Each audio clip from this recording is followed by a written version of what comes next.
নমস্কাৰ বন্ধু বান্ধৱীসকল। আজি মই আপোনালোকক কাচকলৰ বাকলিৰ এটা চাটনি বনাম বুলি ভাবিছোঁ। এয়া চাওক মই কি বস্তু লৈছোঁ। আৰু এতিয়া আমি কাচকলৰ বাকলিখিনি এনেকৈ গুচাই ল'ম। মই ধুই কৰি ৰেডি কৰি থৈছিলোঁ। আৰু এতিয়া আমি এনেকৈ গেছত অলপ পানী দিম। এয়া পানীখিনিত মই কাচকলৰ বাকলিখিনি দি দিলোঁ।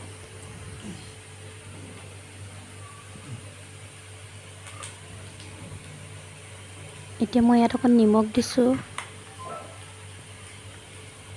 এতিয়া অকণ হালধিও মই দি দিছোঁ ইয়াতে। আৰু এতিয়া এইখিনি খুব সুন্দৰকৈ তুলিবলৈ দিম, যেতিয়ালৈকে বাকলিখিনি সিজি নাযায়।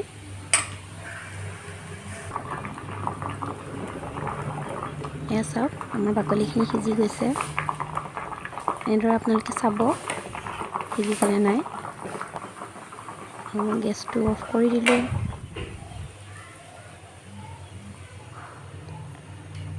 আমাৰ বাকলিখিনি সিজি গ'ল। এতিয়া মই বাকলিৰ পৰা পানীখিনি টুকি ল'লোঁ।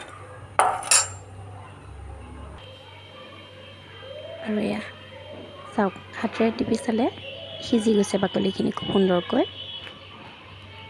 এতিয়া আগতে মই এইখিনি যোগাৰ কৰি থৈছোঁ। কেৰাহীত তেল দি ল'লোঁ। তেল গৰম হৈ গ'ল। আৰু এতিয়া পিঁয়াজ, নহৰু আৰু কাটি থোৱা জলকীয়াখিনি মই দি দিলোঁ। এইখিনি অকণমান ৰঙচুৱা হোৱাকৈ ভাজিম।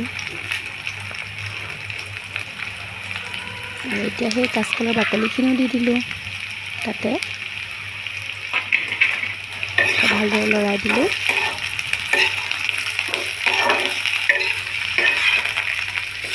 যিহেতু তেলটো দিবই লাগে, গতিকে আমি এনেকৈ অকণমান গৰম তেলতে দি ল'লোঁ। সকলোৱে চাগে বেলেগ বেলেগ পদ্ধতিৰে খায়।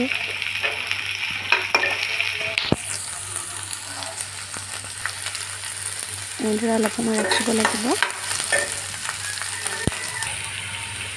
এতিয়া ইয়াত মই মান ধনিয়া বুলি যিটো কয়, মান ধনিয়া পাত কেইখিলামান দি দিলোঁ।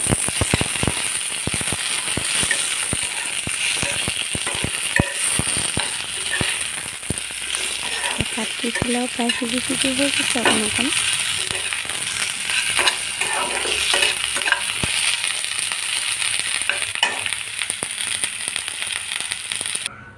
এয়া চাওক মই এতিয়া প্লেটখনত উলিয়াই ল'লোঁ এইখিনি।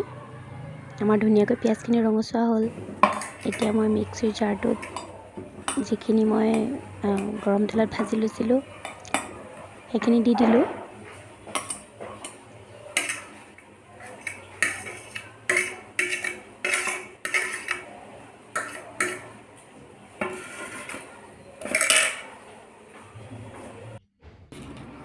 আপোনালোকে অকণ পানীও দি দিব পাৰে, 2 চামুচমান। এতিয়া মই আন্দাজমতে নিমখ দিলোঁ। যিমান পৰিমাণ সিমান পৰিমাণৰ নিমখ দিলেই হ'ল, আন্দাজটো চাই। এতিয়া মই গ্ৰাইণ্ড কৰিলোঁ। আৰু এয়া চাওক দেখিবলৈ ইমান ধুনীয়া হৈছে, খাই কিমান ধুনীয়া লাগিব। এতিয়া মই উলিয়াই ল'লোঁ। আমাৰ কাচকলৰ বাকলিৰ যিটো চাটনি, সেইটো ধুনীয়াকৈ হৈ গ'ল ৰেডি। আমি এতিয়া পৰিৱেশন কৰিব পাৰোঁ। মই অকণমান সজাই দিলোঁ। আপোনালোকে কেনে পালে জনাব, আৰু সকলোৱে ঘৰত বনাই খাই চাব দেই।